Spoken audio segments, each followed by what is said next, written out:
And you know, I worked with Ross Perot, I worked with Ralph Nader, I worked with Ron Dellums, the current mayor of Oakland. I worked with Pat Schroeder, you know, made Republicans shudder. You just don't, you cannot, unless they're just of bad character, you just don't write people off. And in this thing, you know, the budget thing will be overwhelmingly partisan. There's no doubt about it. But I believe that in a relatively short period of time, we'll get Democrats coming in. That's what I've always done. And I'm not looking for any other job, folks. I'm not look. I just want to help the state. And then I can get out and go to buy one of the Dick's newspapers. Okay, that's my ultimate goal in life. We'll give you a couple of them. You mean you'll pay me to take Question for you. You and I, Congressman, don't know each other. We've never met before today. And I read that article, and I'm listening to you in this room. The article being the plain dealer endorsement. Yeah. Congratulations on that. One of the things it said in it, one of the things you said is you've been able to bring parties together. Which obviously is going to be important in fixing the state for the things that need to be fixed. But one of the other things it said, obviously there was a couple of backhanded compliments in the editorial. It said that you're arrogant, and I don't know that you are or aren't. First of all, I wonder, do you think you are? And secondly, how does somebody that if they perceive that in an endorsement, how does that play against bringing people together? Well, look, you know, my dad was a mailman, and my mother was a part-time worker in and out to educate the kids. If you've ever been to McKees Rocks, it's like every one of your towns. Arrogant means you're better, think you're better than somebody else. I don't think I'm better than anybody else. When I die, probably the people that I see that are out there maybe not making that much money, they're going to have the big seats up in the big sky. We don't have a right to ever think that one of us is any better than any other of us. I spend a lot of time on faith issues. The most important one is love your neighbor, love God and love your neighbor. But look, I push. I've learned throughout my entire lifetime that if Johnny Kasich doesn't push, he doesn't get anywhere. Now, some people can construe that, you know, as being something that's negative, but to me, it's been success. And if there's anything we need in this state, it's pushing, and it's a little bit of swagger. And swagger doesn't mean you think you're better than anybody else. And we got to jumpstart things. Now, being in the Congress and stopping the production of the B-2 at 20 planes and putting Republicans and Democrats together and fighting the entire defense industry, including a Republican president and a Republican Secretary of Defense, I think I put a pretty good team together with my buddy Ron Dellums. Getting the budget done, it took putting a team together, because nothing gets done alone, okay? So when people, look, I can't hear and testify about my own, you know, greatness here, that would be arrogant. I put one foot in front of the other, and my record speaks for itself. You know, I think I've done pretty well. But I want you to know, anytime you go past somebody who you think is not as valuable as you are, you're making a huge mistake in your life. And you will pay for it. And paying for it in your papers, not what I worry about. I worry about the big pay. Mm-hmm. I appreciate your honesty and your answer in that. It gives us a little clue about you. So. But look, I just wrote a book called Every Other Monday. And it is a lot about my faith. And people didn't want me to put this book out. Am I right, Rob? My God, he's writing a book about God, okay? But if you look at the book, it'll tell you a lot about me. And I think what's happened over my life is I've come to realize that I got to push smarter. Maybe not harder, maybe a little smarter. But it's real cool. I mean, I can't even believe I'm the Republican nominee for governor, and any other year it wouldn't have happened. You know, and the greatest thing that I have going for me, beyond the record that people can look at, I don't know anybody a thing. How could anybody ever get to this position and not owe anybody anything? And I don't. It's just the greatest thing. And we only got, what, 28 days to go? It's cool. How much could I owe anybody in 28 days, right? It's great. So that's why it allows me to look at all these issues that are out there in an intellectually honest way. It just allows me to do it. And you know, there have been a myriad of things written about all these reforms. None of them have happened in this state. Well, we're going to open them all up, and we're going to look at all of them. And when they make sense, we'll do them. And when they don't make sense, we won't. But I don't want to be flip about it. You know, if you preliminarily release things that gets people all worked up when you may not even want to do it, it's not a smart thing to do. You've got to build a team. I've been meeting with members of the legislature. I've had tremendous response. I have had members of the legislature do significant things for me. Some of them have been working with me now for 3 years. I mean, that's not 10, that's not 15, that's not 20 like my staff, which a lot of my staff are.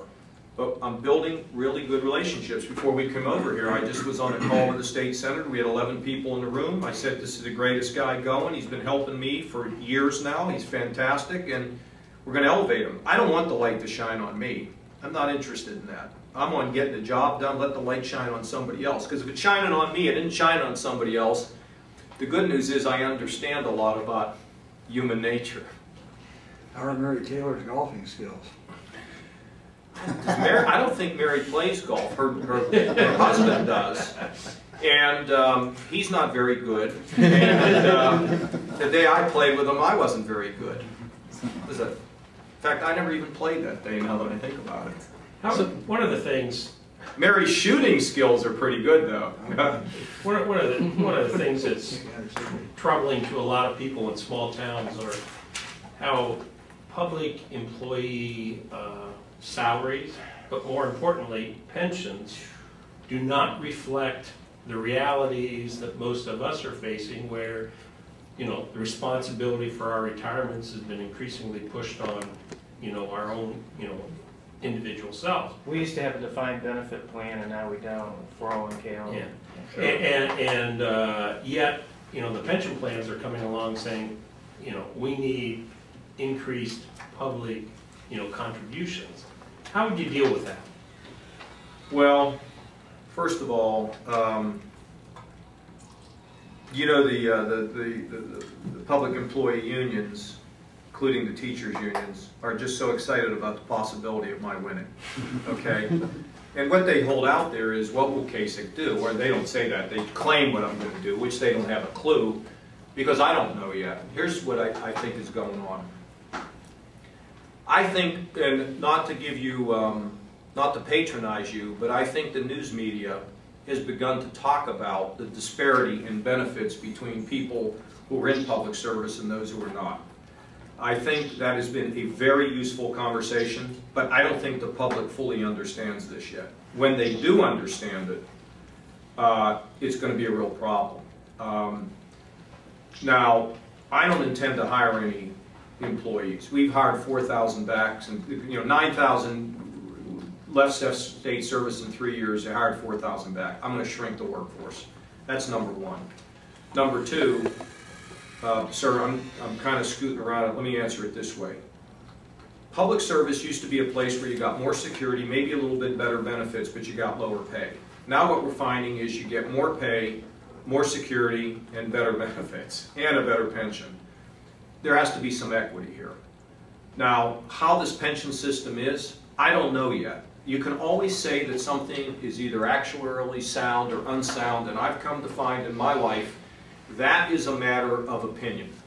So we will sit down and look at that system, but we cannot go back and drain money from the public, but we don't know what the extent of the problem is in the system.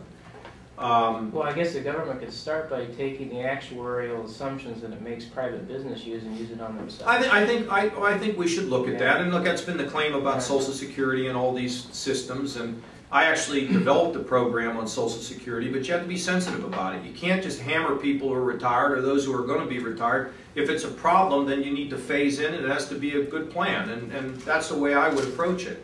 I don't know what the problem is. I know what the newspapers, some newspapers say what it is, but I also know what they say about me at times, and I know that it's far from the truth. So I have to determine it on my own, my own part. One of the things, though, teachers can retire after 30 years with what, 75, 80% of the salary of their last 5 years. The vast majority of people that are not public employees can do that. You know something, sir? I understand what you're saying, but I got to get there, and then I got to take a hard look at it. And is there inequity there? I think there is some inequity. How we deal with it? We have to.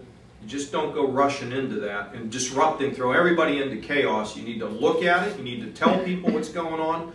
A good leader just doesn't spring a heck of a lot of surprises on people. You have to bring the public along and let them know. And again, I think you've done a good job. The newspaper industry has done a good job in this state in raising the issue. But now I got to go dig into the numbers, because I don't get my numbers from media reports. I go in, I got smart people who go in there and they dig in, just like what we did with Medicare, what we did with Medicaid. You just have to be careful about this. Is that fair? It's not what you want to hear, but look, I'm aware of it. I am very aware of it, and I'm very concerned about it. And I've seen the articles, not just in your newspapers. I haven't seen any in your newspapers, but in the Wall Street Journal, and the New York Times, and I know about it. But I mean, you know, let me put it to you this way. I cannot be governor, from what I understand, and sign something that attests to something that may not be true, okay? If you're the CEO of a company, you sign a statement verifying that all your numbers are accurate, and you better make sure that they are. And that's exactly what we have to make sure with the pension system, and I am very sensitive to the issue of equity. You know, I want to say another thing to you all about my work at Lehman Brothers, because it probably came up in here, and let me just speak to it. I was a managing director. There were 700 of us. I worked in a two-man office here in Columbus. In fact, the media was going to go up and take a picture of the office, and then when they got up and saw what it was, they decided it was a non-story, because it really was about the size of this room, a little bigger than this. But my job was basically to travel the country working on the investment banking side to help companies to get stronger. So I was involved in Park, Ohio. You all saw that commercial. I was involved in Designer Shoe Warehouse going public, involved in doing a bond deal for AK Steel. The beauty of that is it allowed me to travel, and particularly in the Silicon Valley, and spend time with people who are job creators. And I think that will serve me in a terrific way, having a business career, because I think we need more than anything else now, not just people who are term limited, but we need people with political experience and business experience, and this will serve us as a state very well, with the fact that I got out of this political world for a while. Just jump in. Since this election seems to be, there's so much talk about jobs. If you're elected and you're successful in making the Department of Development a nonprofit and doing the things you're saying you want to do, how long before unemployed Ohioans finally start seeing some job opportunities? Oh, I think it'll happen within a year.